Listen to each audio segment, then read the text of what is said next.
So you're talking about women's rights, for example. When Mr. Mutaki was here in Islamabad for the OIC summit, for example, this issue of women's rights, was it raised with him, and what did he say? I mean, as you know, so far in some provinces, universities are still closed for women. Some schools are also still closed. Did he give concrete word on this issue?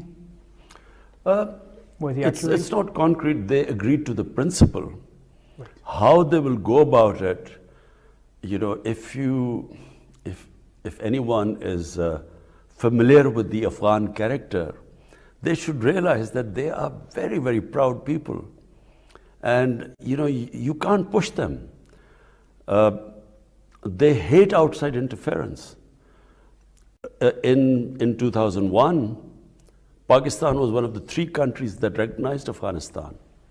Yet when Pakistan tried to tell the Taliban, you know, to hand over Osama bin Laden to the Americans, they point blank refused.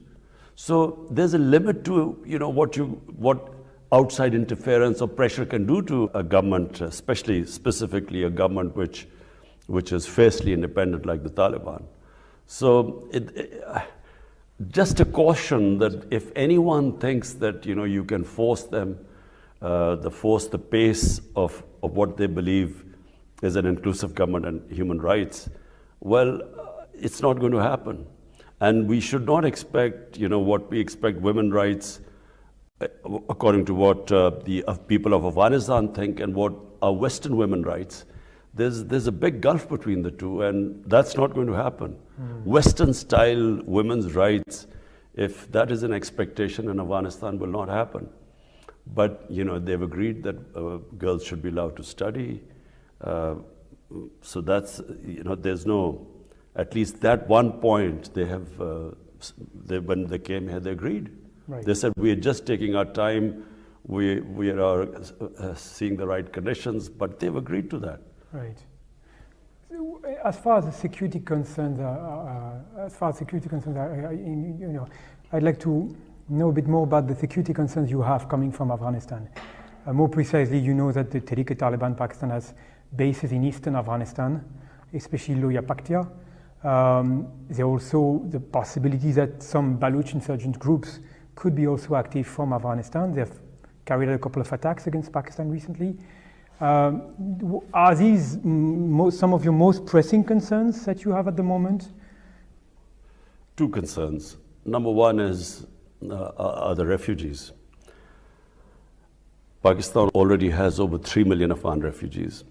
And the worry is, if things deteriorate in Afghanistan, if this humanitarian crisis gets worse, then there will be a bigger flow of refugees into the country. Already, we have almost, since the fall of Kabul, we have almost 240,000 Afghans who've come into Pakistan.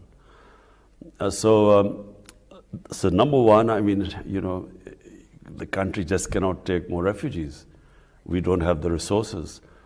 And secondly, before the fall of Kabul, 3 groups operated from Afghanistan. Number 1 was the TTP, Pakistan Taliban. Number 2 was Baloch terrorists. And number 3 was ISIL. So our belief is that the more stable the Afghan government gets, the less chance of these groups to operate from there. Right. So therefore we have reasons, probably Pakistan has the strongest reason for stability in Afghanistan for these reasons, refugees and terrorism. Right. So it means that when the Afghan Taliban are saying that they will not allow their country to be used by terrorist organizations against any other country, do you trust them when they say that? Yes, I trust them. Right. I think anyone who has worked, who dealt with the Afghan Taliban, and I'm talking even of in 2000, one thing you can say is that they used to stick to their word.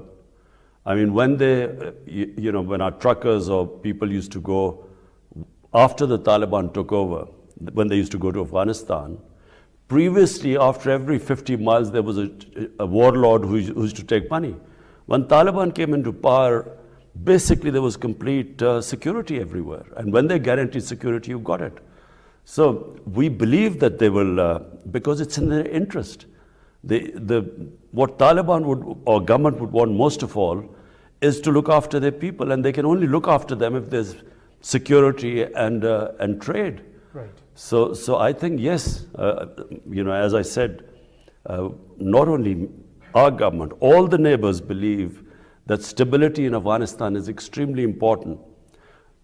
For Central Asian republics, Afghanistan, from Pakistan and Central Asian republics' point of view, it connects Pakistan through Afghanistan. We get connected to Central Asia, and they get connected to the Indian Ocean, where they can take the goods out. So all of us are interested in stability there. Right. So